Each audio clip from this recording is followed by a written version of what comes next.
Hey guys, thanks for tuning in. Today we're going to be having a look at the stock market and what's likely coming in the near future. Now, if you only listen to the politicians and the mainstream media, you'd think we'd recovered from the 2008 crash and the economy is doing great, with the stock market making all-time highs. But in reality, what we're seeing is one of the biggest bubbles in human history take its final breath. And here's why. Back in 2008, well, after the market crashed, the Federal Reserve stopped us from going into an economic recession by printing money in what's known as quantitative easing, or QE as some of us know it as, and they also reduced rates to near 0%. So what this did is it made money easy to get and cheap. So what this does is it fuels speculation. Now this speculation needs somewhere to go. The money has to find a destination. One of these destinations that had benefited most from this quantitative easing program and near 0% interest rates is the stock market. So that's what we're going to have a look at today. So by visualizing what we just spoke about, we can have a look at this chart of the Dow Jones Industrial Average since the 2008 crash, from when it made its bottom of the mid-6,000s on the Dow to just breaking over the 18,000 barrier late in December 2014. So as we can see, the price has gone up steadily since then. Now, we've already spoken about two of the Fed's policies that are fueling this with the low interest rates and the money printing. But there's also other factors that have caused the market to rise. Now, one of them, as noted recently by Forbes, is that companies are buying back their own stock at a record pace, not seen before.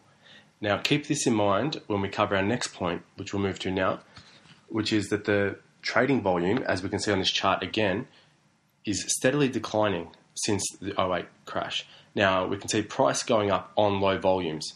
Now, what this means is that even the smallest sell-off could trigger a flash crash in the market. Now, while establishment groups that have been set up, like the plunge protection team, could step in and start buying to stop the market from falling, or they could halt markets altogether and try to reinstall confidence. However, just like the Federal Reserve's quantitative easing programs and near 0% interest rates, this is just a band-aid solution to a systematic failure. Eventually, the free market will prevail and we will see a reversion. And when it comes, it's going to come back bigger, all because the bubble has been allowed to inflate more since 2008 when it should have been allowed to correct. Now, one last aspect we're going to have a look at today with regards to the stock market is what's known as the price to earnings ratio.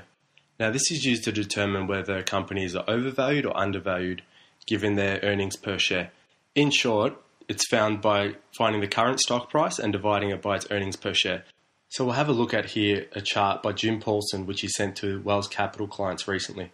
Now, to quote Jim Paulson, "The market is about as overvalued as ever, based on numerous criteria, but mostly due to the median PE multiple surging to fresh all-time highs." End quote. Now, by taking a look at this chart by yourself, you can see that when the PE ratio nears on 20, we see a sharp sell-off. And as Paulson noted, since 2014, we're at all-time highs on this PE ratio, which means we're likely to see a sell-off sooner rather than later. Now, we've got many leading economists predicting that 2015 is going to be the year of the stock market crash.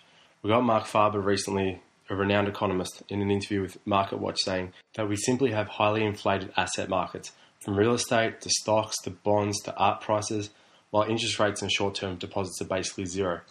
Farber went on to say that the only markets he saw as inexpensive was the precious metals markets, while singling out US stocks as being especially overvalued.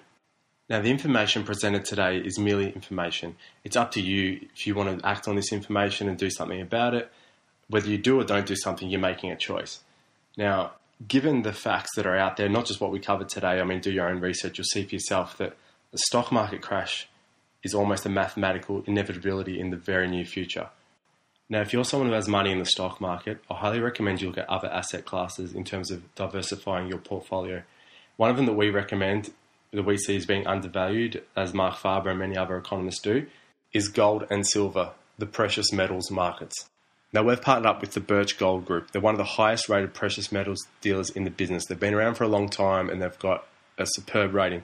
So if you want to speak to one of their specialists, give them a call on 800 355 2116. Otherwise, you can sign up for free for the information kit to find out more.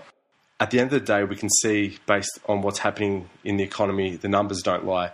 Things are going to change fundamentally. And like I said, whether you do something about it or don't, you're going to be affected. So it's better to make a choice and take control of your financial destiny rather than let market forces control you. Be sure to subscribe to our channel to get the latest videos as they come out.